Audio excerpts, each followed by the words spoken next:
बच्चों, अब हम गणित, ज्योतिर्विज्ञान, ज्योतिष शास्त्र इनके बारे में अध्ययन करेंगे। भौतिक और रसायन विज्ञान के बारे में अध्ययन करेंगे। तो आप देखिए, ज्ञान की दृष्टि से हम कह सकते हैं कि सिंधु सरस्वती सभ्यता के समय गणित की संख्याओं के लिए प्रतीक चिन्ह थे। गणित की संख्याओं के लिए क्या थे? प्रतीक चिन्ह थे। ठीक है। संख्या शास्त्र में आप ये चित्र देख सकते हैं, आर्यभट्ट का चित्र है। और आपको पता है कि गणित के क्षेत्र में आर्यभट्ट का शून्य का आविष्कार आपने सुन रखा है, पढ़ रखा होगा। उसके अलावा भास्कराचार्य जो कुछ स्वयं एक बहुत ही महान गणितज्ञ रहे हैं, और उसके अलावा जो गणना करने का कार्य है वो हमारे आर्यभट्ट के द्वारा देन है, हमारे आर्यभट्ट की। ठीक है। इस शास्त्र में यानी गणित में भारत की जानकारी काफ़ी पहले से थी। शून्य का उपयोग भारतीय पहले से ही जानते थे। आर्यभट्ट ने शून्य का आविष्कार दिया है और इसका उपयोग, उनका कहना है कि भारतीय शून्य के बारे में पहले से ही जानते हैं। फिर एक है विल्ड्यूरेंट। विल्ड्यूरेंट ने अपनी पुस्तक सभ्यता का इतिहास में लिखा कि वह भारत है जिसने सभी संख्याओं का हल केवल 10 अंकों से व्यक्त करने की अभिनव विधि बताई है, जिसमें प्रत्येक अंक का निरपेक्ष मूल्य और स्थानीय मूल्य भी था। ठीक है, वापस सुन लीजिए कि विल्ड्यूरेंट इसने अपनी किताब लिखी है। किताब का नाम क्या है? सभ्यता का इतिहास। इसमें लिखा है कि जिसने हमें सभी संख्याओं को केवल 10 अंकों से व्यक्त करने की अभिनव विधि बताई है। सभी संख्याओं को केवल 10 अंकों से व्यक्त कर सकते हैं और इनका निरपेक्ष मूल्य और स्थानीय मूल्य भी बताया। फिर है यजुर्वेद। आपको पता है दूसरा वेद है ये। यजुर्वेद के बारे में बात करते हैं तो यजुर्वेद में 10 घात 12, 10 की घात 12, समझ में आ रहा है? 10 की घात 12 तक संख्याओं के नाम लिखे हैं, बताए हैं। विक्रम संवत के बाद 10 घात 53 संख्या लिखने का भारतीयों को ज्ञान था। मतलब 10 की घात 12 तो आप जानते ही हैं। फिर विक्रम संवत के बाद 10 की घात 53 लिखने का ज्ञान भी भारतीयों को था। तो भारतीय इस मामले में बहुत अच्छे हैं, आगे निकले हैं। जबकि चौथी शताब्दी ईसा पूर्व तक यूनान, रोम तथा यूनान में अधिकतम संख्या 10 की घात 4 लिख सकते थे। ठीक है, चौथी शताब्दी तक 10 की घात 4 यूनान में और रोम में लिख सकते थे। फिर है दशमलव के प्रयोग द्वारा गणित के क्रांतिकारी विकास का आधार भारत था। गणित के क्रांतिकारी विकास का आधार क्या था? भारत। 7वीं शताब्दी के बाद लैटिन एवं अरबी अनुवाद से ये ज्ञान भारत से विश्व में पहुंचा। 7वीं शताब्दी तक लैटिन भाषा और अरबी भाषा में अनुवाद हो जाने से ये जो गणित का ज्ञान है बच्चों, ये भारत से कहाँ पहुंचा? विश्व में। तो आपको पता है, समझ में आया आपको कि हमारे जो भारतीय हैं, हमारे भारतीयों को 10 की घात 12 और 10 की घात 53 का ज्ञान शुरू से ही था। ठीक है। इसके बाद देखो, वर्गमूल निकालने की पद्धति और त्रिभुज। आप गणित में पढ़ते हैं 9th क्लास में, 10th क्लास में। वर्गमूल निकालने की पद्धति, वर्गमूल, पाई का पाई, और आप देखिए चतुर्भुज, वृत्त की परिधि का क्षेत्रफल, पाई का 4 दशमलव तक का मान। कितना है पाई का मान? आपको पता है ना? 3.14। याद आया? 3.14 या 22/7 ये पाई का मान है। तो 3 पॉइंट, ये आप देख रही है लिखा हुआ है 3.14 और 1.6 का ज्ञान जो है वो 5वीं शताब्दी में आर्यभट्ट को था। आपको ध्यान रखना है, आर्यभट्ट ने 5वीं शताब्दी में ही बता दिया था शून्य का आविष्कार। फिर इसके बाद देखिए, किसी भी घात के विस्तार का सूत्र ब्रह्मगुप्त ने निकाला। किसी भी घात के विस्तार का सूत्र किसने निकाला? कोई सी भी घात हो, ब्रह्मगुप्त ने खोज निकाला। उसके बाद आपको पता है ब्रह्मगुप्त खुद जालोर के रहने वाले हैं और बहुत अच्छे गणितज्ञ हैं ये। उसके बाद भास्कराचार्य हैं, इन्होंने अपनी ग्रंथ लिखा लीलावती, बहुत ही प्रसिद्ध ग्रंथ रहा है। और लीलावती, और एक बहुत ही क्वेश्चन है आपका एक प्रकार से, आप इसे बोर्ड के एग्ज़ाम की दृष्टि से इम्पोर्टेंट समझे। भास्कराचार्य के ग्रंथ का नाम है लीलावती और सिद्धांत शिरोमणि। ये 2 ग्रंथ भास्कराचार्य ने लिखे हैं। एग्ज़ाम की दृष्टि से 1 नंबर का क्वेश्चन भी बनता है। इसमें इन्होंने अंक गणित, बीज गणित और रेखा गणित, इसके बारे में दृष्टि से महत्वपूर्ण बताया। भास्कराचार्य का लीलावती और सिद्धांत शिरोमणि जो है वो अंक गणित, बीज गणित और रेखा गणित की दृष्टि से महत्वपूर्ण है। फिर है शून्य लब्धि में आधुनिक प्रगन कलन गणित का उनको ज्ञान था। फिर आपने गणित में सुना होगा बोधायन प्रमेय, सुना है ना। तो बोधायन के शुल्ब सूत्र से क्षेत्रफल के सूत्रों की जानकारी मिलती है। फिर है समकोण त्रिभुज का योग दो भुजाओं के वर्गों के समान होता है। पढ़ते हैं आप गणित में, प्रमेय आपने सुनी है बोधायन प्रमेय। क्या बोलता है ये? समकोण त्रिभुज का योग दो भुजाओं के वर्ग के समान होता है। रेखा गणित के इस सिद्धांत चित्ती प्रमेय का प्रतिपादन बोधायन ने ही किया। तो जो प्रमेय है बोधायन की दी हुई, उसके बारे में इसने ये जानकारी दी है।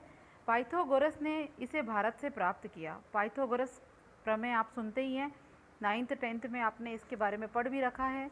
तो पाइथागोरस ने इसे भारत से प्राप्त किया था, बोधायन प्रमेय को। वर्ग सूत्र भी बोधायन और आप स्तंभ का है। उसके बाद कात्यायन ने वृत्त के ग्राफ को नापने की विधि बताई।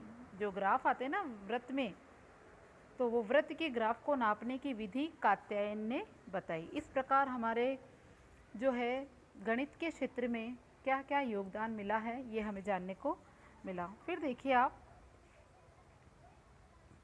खगोल और विज्ञान, ज्योतिष विज्ञान के अंदर क्या योगदान है। खगोल और ज्योतिष विज्ञान के बारे में आप देखिए। खगोल और ज्योतिष विज्ञान के बारे में अपनी निरीक्षण शक्ति के बात अगर हम करें तो निरीक्षण शक्ति के बल पर प्राचीन भारतीय अन्वेषकों ने अंतरिक्ष, तारे, ब्रह्मांड आदि के विषय में ज्ञान प्राप्त किया। निरीक्षण शक्ति के आधार पर प्राचीन भारतीय अन्वेषकों ने अंतरिक्ष, तारे, ब्रह्मांड आदि के विषय में ज्ञान प्राप्त किया, संबंधित ग्रंथों की रचना की।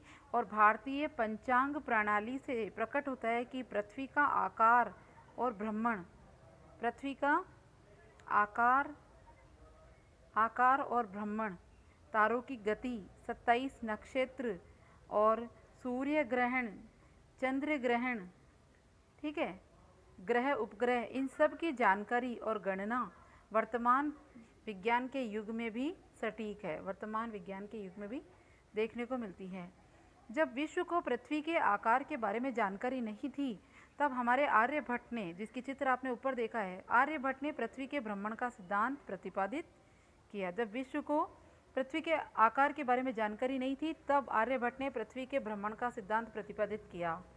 तारों व ग्रहों की गति के सूक्ष्म ज्ञान का वर्णन शतपथ ब्राह्मण में है। बहुत ही इंपॉर्टेंट बात पढ़ी है हमने।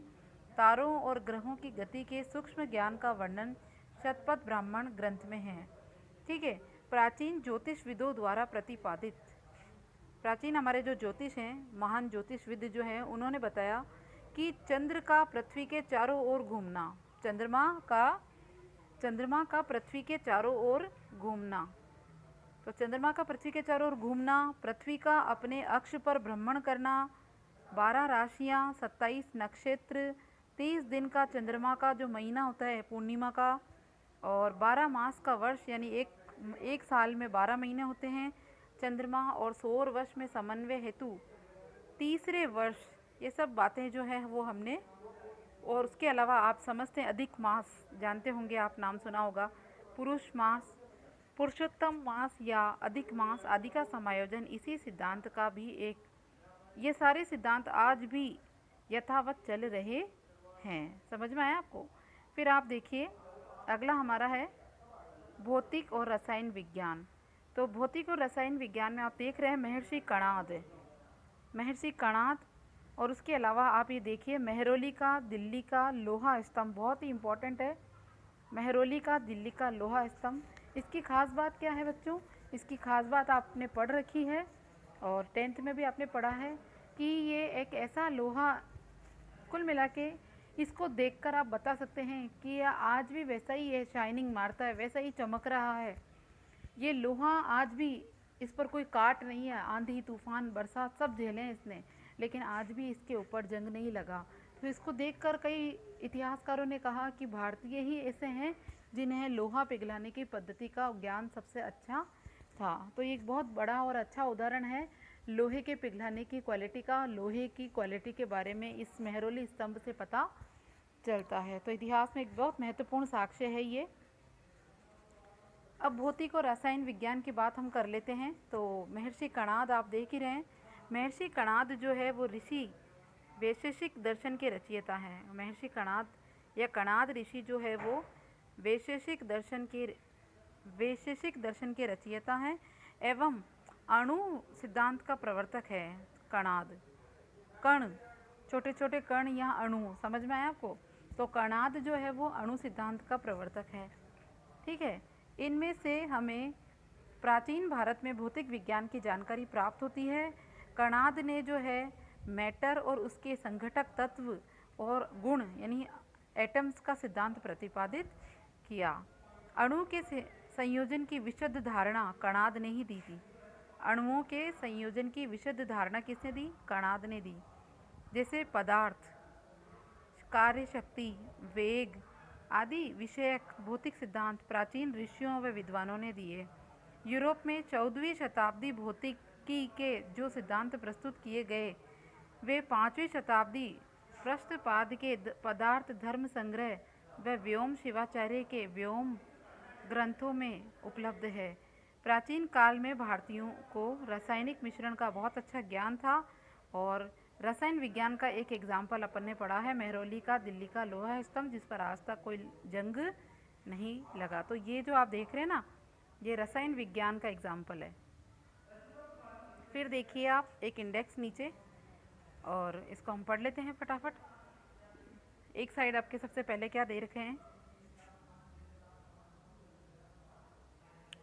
ग्रंथ दे रखे हैं या वेद। देखिए आप सबसे पहले उपवेद, फिर ब्राह्मण ग्रंथ, आरण्यक, उपनिषद, श्रोत और ग्राह्य सूत्र।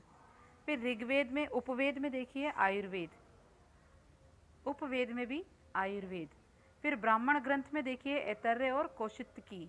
आरण्यक में देखिए ऐतरेय और सांख्यान, आरण्यक में ऐतरेय और सांख्यान।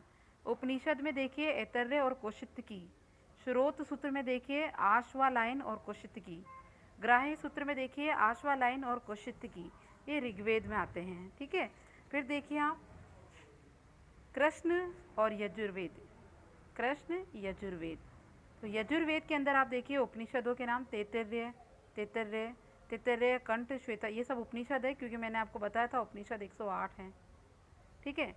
और श्वेताश्वर, आपस्तंभ, हिरण्यकेशी, बोधायन, मैत्रेयणी, आपस्तंभ, कात्यायन, बोधायन, कंठ, पारस्कर और वैश्वानस, ये सब आपके उपनिषद हैं। फिर शुक्ल यजुर्वेद में क्या क्या आते हैं, ये तो कृष्ण यजुर्वेद में था, अब ये शुक्ल यजुर्वेद में आएंगे। धनुर्वेद, शतपथ ब्राह्मण, बृहद्रण्यक, ईश्वरस्य और बृहद्रण्यक और कात्यायन, ये शुक्ल यजुर्वेद में आपके आएंगे। फिर सामवेद में क्या क्या आएगा, सामवेद में आएंगे आपके गंधर्व वेद, पंचविश, जमिनी, छांदोग्य, केन, खादिर, लाट्यायन, द्राध्यायन, खादिर, गोभिल और गौतम, ये आपके सामवेद में आते हैं। और लास्ट आता है आपका अथर्ववेद। तो शिल्प वेद जो है वो पूछा गया है कि शिल्प वेद किस वेद से संबंधित है। शिल्प वेद अथर्ववेद से संबंधित है। गोपद ब्राह्मण, प्रश्न, मुंडक, मांडुक्य उपनिषद है ये, वेतान और कौशिक। तो इस प्रकार ये चारों वेदों में बटे हुए हैं। कृष्ण यजुर्वेद और शुक्ल यजुर्वेद के बारे में भी हमने पढ़ा। फिर नीचे देखिए अन्य धर्म सूत्र हैं, तो धर्म सूत्र में आपकी स्मृतियाँ आएगी और वेदांग 6 हैं वो आएंगे। तो आप देख लीजिए, सबसे पहले हम वेदांग ही पढ़ लेते हैं, क्योंकि वेदांग पर 1 नंबर का क्वेश्चन बना हुआ है। जैसे शिक्षा, कल्प, व्याकरण, निरुक्त, छंद और ज्योतिष, ये आपको याद कर लेना है, आपका 1 नंबर का क्वेश्चन भी है। शिक्षा, कल्प, व्याकरण, निरुक्त, छंद, ज्योतिष। ठीक है, ये तो वेदांग है 6। और स्मृतियाँ कितनी हैं, स्मृतियाँ देखिए आप 29, स्मृतियाँ कितनी हैं 29।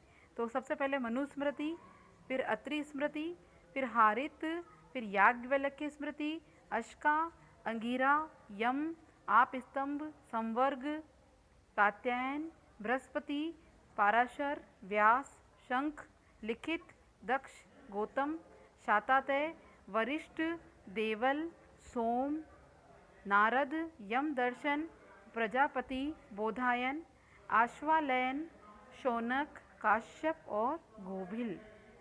ठीक है। तो स्मृतियाँ पढ़ी हमने 29 और वेदांग पढ़े हमने 6। ठीक है, आगे देखिए।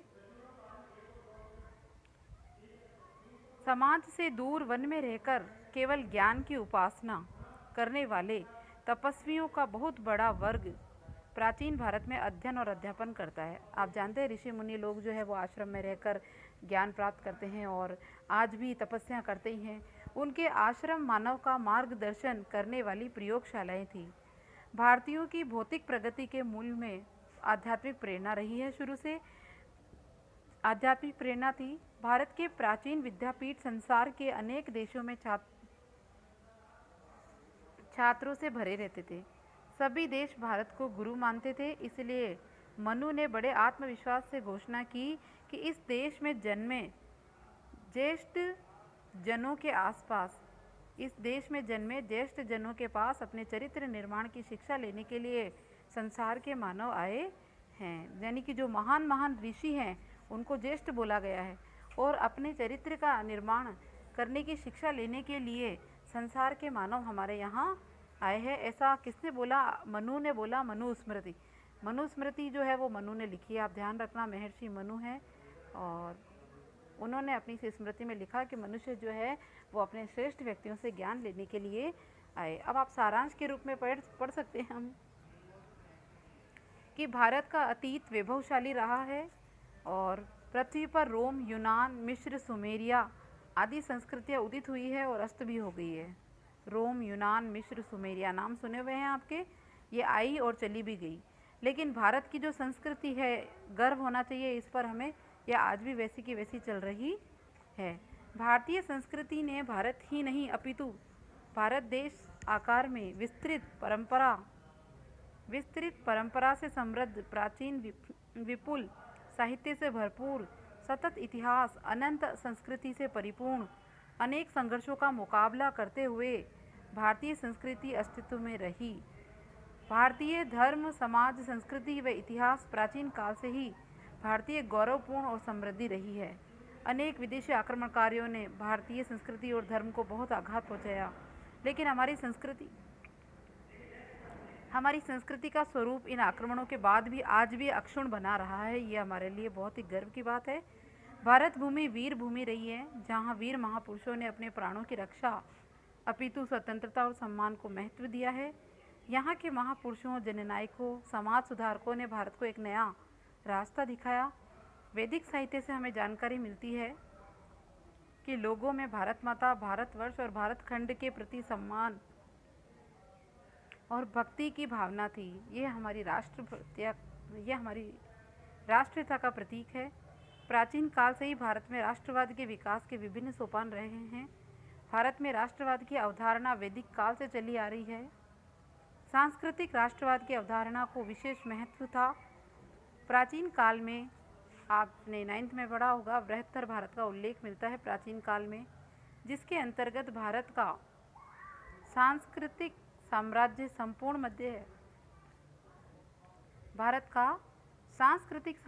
संपूर्ण मध्य एशिया में व्याप्त था। ठीक है। भारतीय संस्कृति ने अनेकाविध उपासना पद्धति का प्रयोग किया। अनेकाविध, ठीक है। पाठ के ये कुछ अध्ययन बिंदु दे रखे हैं जिनको आप एक एक करके पढ़ें और इसमें से इम्पोर्टेंट आप देखिए।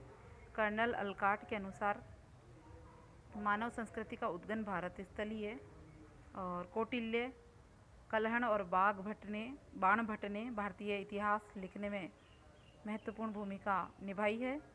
और उसके अलावा भारत में 9 उत्तर पुरापाषाण काल के कई प्रमाण उपलब्ध हैं। और उसके बाद सिंधु सरस्वती सभ्यता का विस्तार भारत और वर्तमान पाकिस्तान और अफगानिस्तान में था।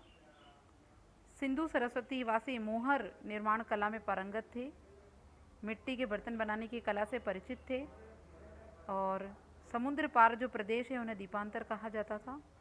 दशमलव प्रणाली और शून्य प्रणाली भारत में ही आई हैं। ठीक है। उसके अलावा सभा समिति के बारे में योगदान आप पढ़ चुके हैं, तो आप इनको अच्छे से रीड करें और अगर आपने इस पार्ट को अच्छे से समझ लिया है तो आप किसी भी प्रकार का, किसी भी टाइप का क्वेश्चन जो है वो अटेंड करने योग्य हो जाएंगे, ऐसा मेरा विश्वास है।